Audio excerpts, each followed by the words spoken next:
This is the Sakar Murli of 24th of December 2024. Essence: Sweet children, in order to have unlimited happiness and intoxication, renounce the illness of body consciousness.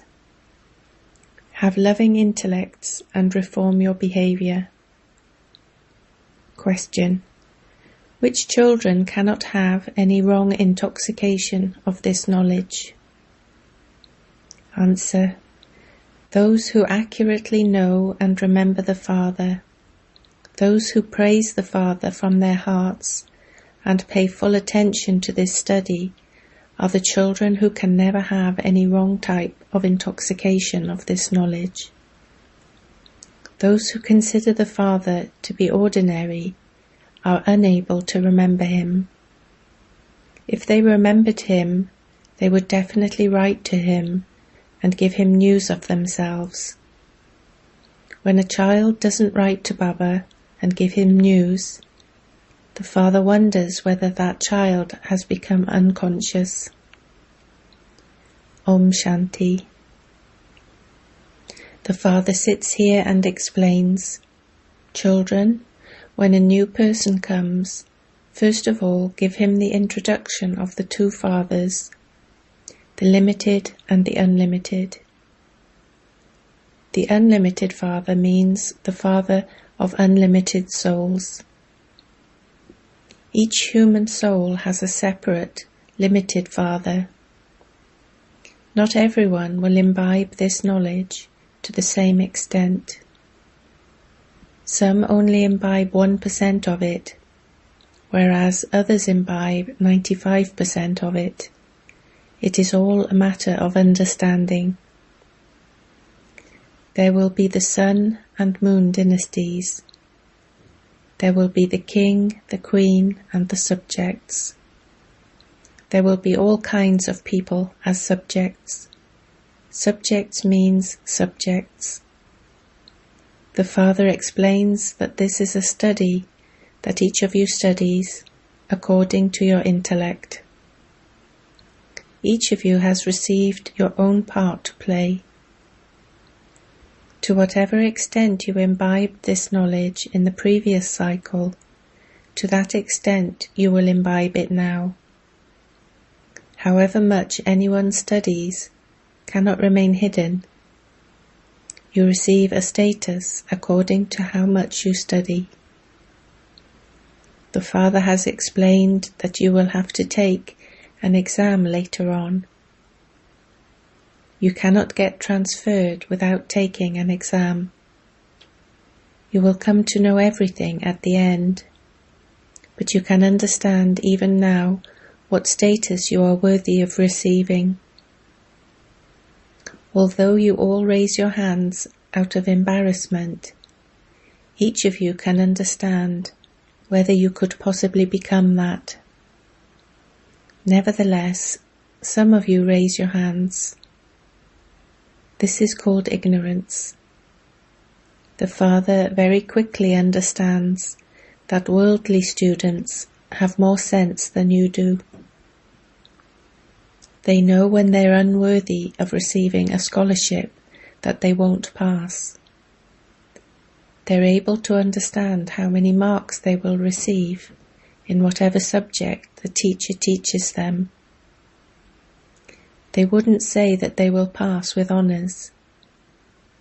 Here, some of you children don't even have this much sense. You have a great deal of body consciousness.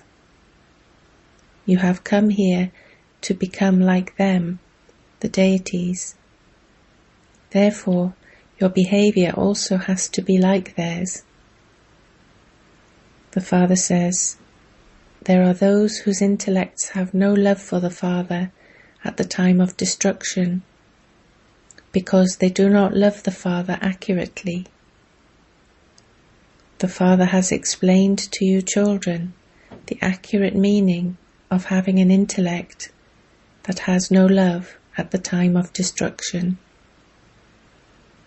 If even you children are unable to understand this fully, What would others understand?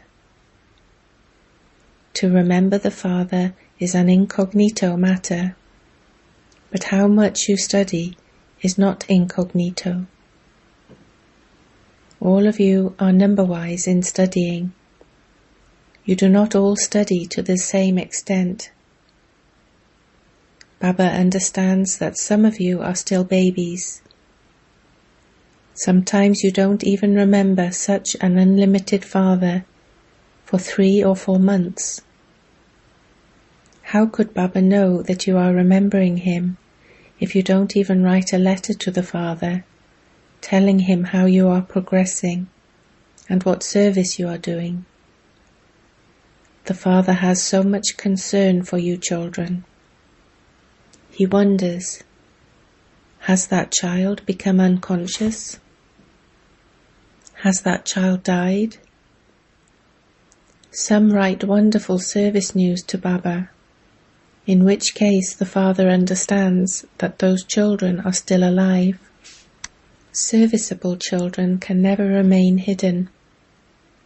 The Father wins the heart of each one of you children. He knows what each of you is like. The illness of body consciousness is very severe. Baba explains in the Murli that some have wrong intoxication of this knowledge. They have arrogance. Such children neither remember Baba nor even write a letter to him. How can the Father then remember you? Remembrance attracts remembrance. You children now remember the Father whilst knowing him accurately. You sing his praise from your hearts.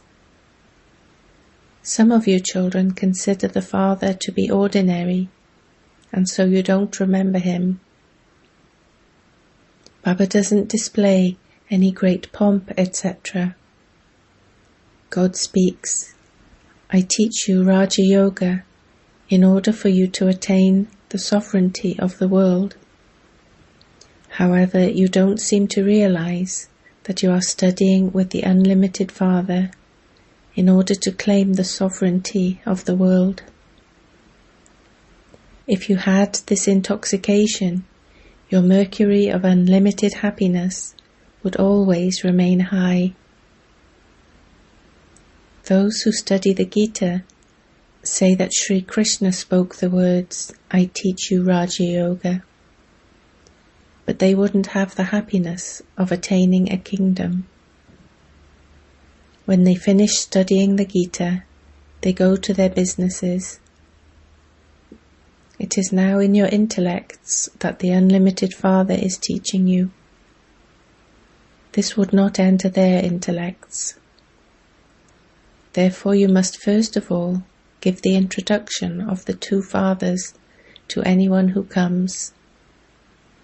Tell them, Bharat was once heaven, but it is now hell.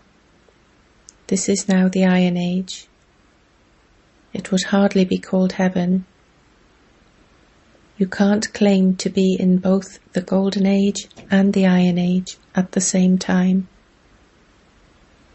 When someone receives sorrow, he would say that he is in hell, whereas when someone experiences happiness, he would say that he is in heaven. There are many who say this. Those who experience a lot of sorrow are in hell, whereas we now experience a lot of happiness. Because some people have palaces and motors, etc., they think that they're in heaven, and that whether it is the Golden Age or the Iron Age, it's all the same to them. Therefore, you first of all have to make the aspect of the two Fathers sit in their intellects. The Father himself gives you his own introduction. How could he be omnipresent? Would you call your physical fathers omnipresent? They can see in the pictures you show them that the form of a soul and the form of the Supreme Soul are identical. There's no difference between them. A soul is no larger or smaller than the Supreme Soul. Each one is a soul. He too is a soul. He constantly resides in the Supreme Abode, and so he is called the Supreme Soul. I do not come into this world like all of you souls do. I just come at the end and enter this body. Although these things are very easy to understand, outsiders can't understand them. The only difference is that they have replaced the name of the Father with the name of Sri Krishna, a resident of Vaikuntha, paradise. How could Sri Krishna come from Vaikuntha, heaven, into hell, and teach you Raja Yoga? How could Sri Krishna say, "Forget your body, including your bodily relations, and remember me alone"? How could your sins be cut away by having remembrance of a bodily being? Sri Krishna was just a small child.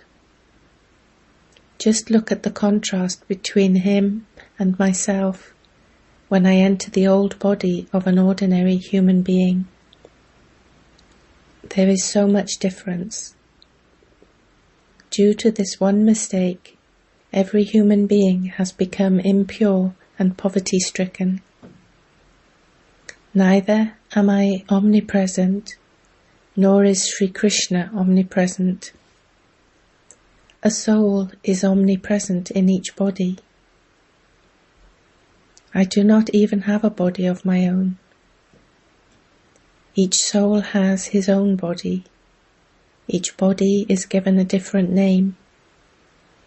Neither do I have a body, nor is a bodily name given to me.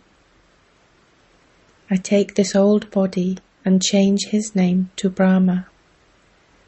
Brahma is not my name. I am eternally Shiva.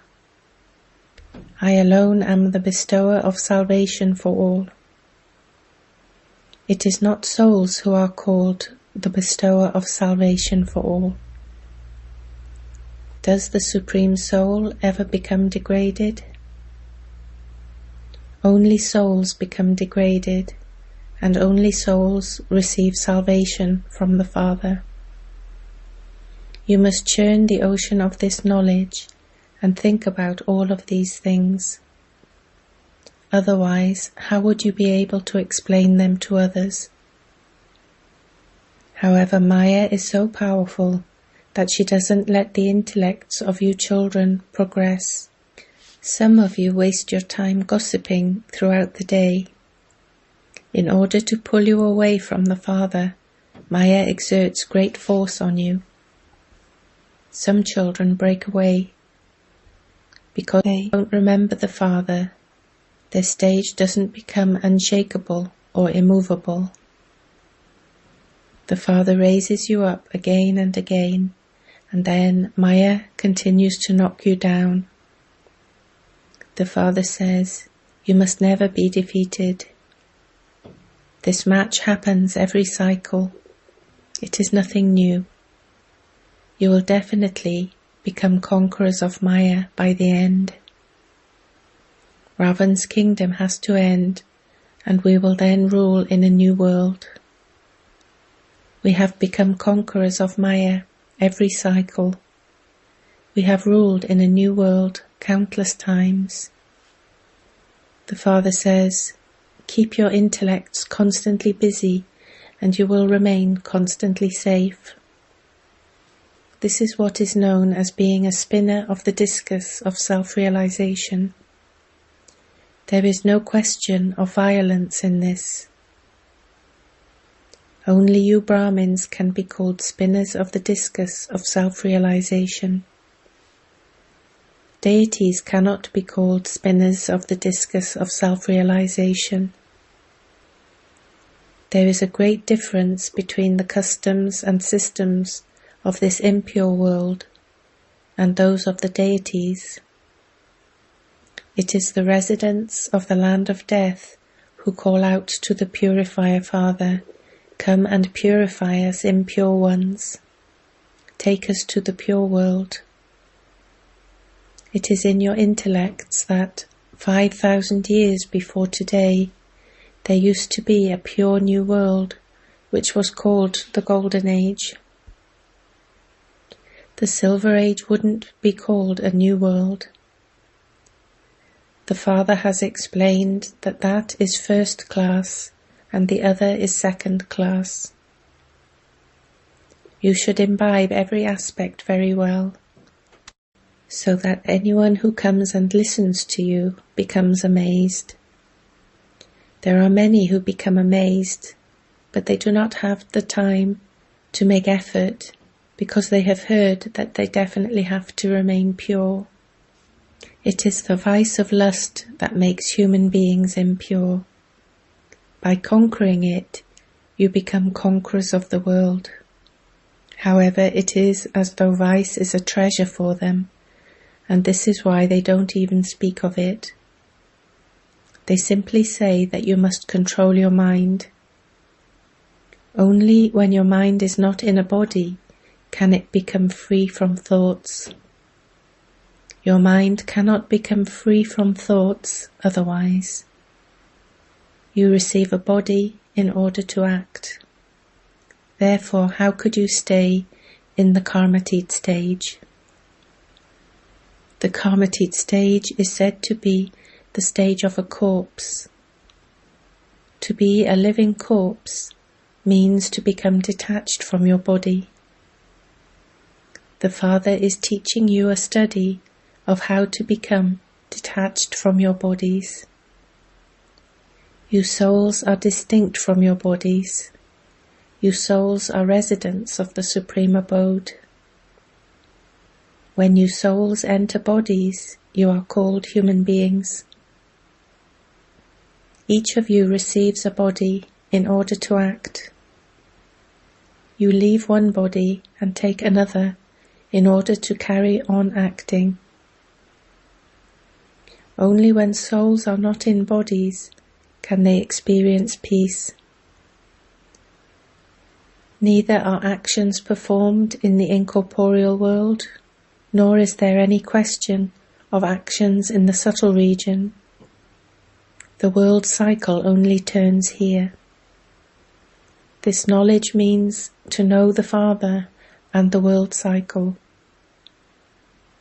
There is no one with either a white costume or a beautifully decorated costume in the subtle region, nor is there Shankar adorned with a snake, etc. The Father continues to explain to you the secrets of Brahma and Vishnu. Brahma exists here, and the dual form of Vishnu is also here. That scene is just part of the drama, which can only be seen in a divine vision. You cannot see anything pure with those criminal eyes. Acha. To you sweetest, beloved, long-lost, and now found children, love, remembrance, and good morning from the Mother, the Father, BapDada. The Spiritual Father says Namaste to you spiritual children. Essence for Dharna 1. In order to keep yourself constantly safe, you must keep your intellect busy, churning the ocean of this knowledge. Become a spinner of the discus of self-realization. Do not waste your time in gossiping. 2. Study the study that the Father teaches you of becoming detached from your body.